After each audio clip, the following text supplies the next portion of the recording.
Hi everybody, this is the second in my video series and we actually had some viewer questions come in, so today I will be addressing one of those. So the question is, what is the best way to come back after being dropped? And you're really not going to like this answer, but the best way is don't get dropped in the first place. So I told you you're not going to like the answer. So let me explain what I mean by that, and then I will actually talk about some ways you can come back after you get dropped, if you do get dropped. So when I say don't get dropped in the first place, I mean be proactive rather than reactive. You really have to have your mental game on to be a strong rider because you have to react instantaneously. I'll give you an example. I was doing a group ride the other day and it was a big group, maybe 10 people.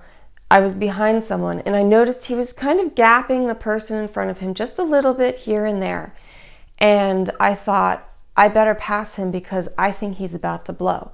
But I didn't react instantaneously. I thought that, but I didn't do it. And sure enough, about 15 seconds later, he kind of blew up. He gapped me. And then I really had to put in a big dig to get back to that group. And I almost didn't make it. So if I had reacted faster, then I would have burned a much smaller match. And that is your goal in cycling. I want you to always be thinking, how can I not burn my matches? How can I be proactive? Watch the other riders around you. Watch for subtle clues of what's going on. If they're going to attack, be ready. Do not hesitate. Hesitation means you might get dropped, and getting dropped means you might have to burn a really big match, and you might not have that match. When I first started racing, I always thought I was a steady state time trialist type of person, and thus that was the best way for me to make up a gap if I got dropped.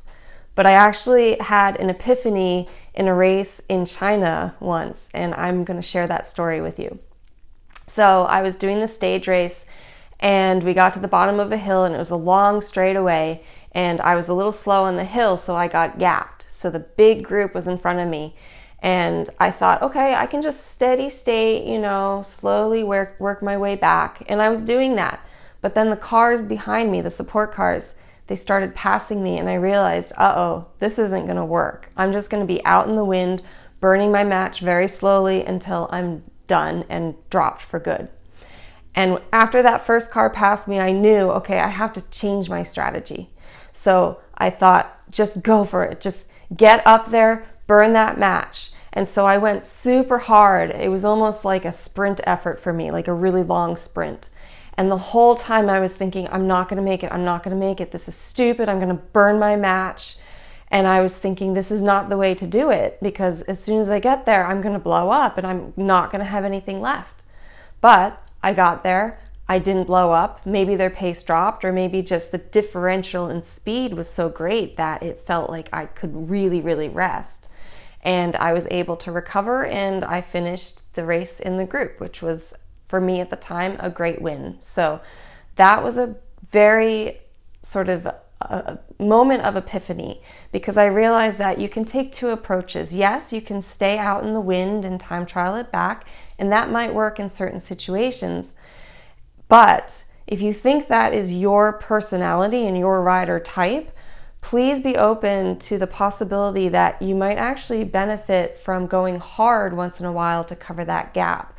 Because if you think about it, the speed differential, if you get up there very, very fast, you're really, really going hard, and then all of a sudden it's like almost dead stop because you've slowed down because you've reached the group at such great speed. So hard, hard, hard to really easy, and in that really easy you get to recover. If you time trial it back, maybe it's not as hard, it's like mid-level hard, but then the speed differential isn't as great. So you're still kind of going hard when you reach that group because you're not really dropping the pace.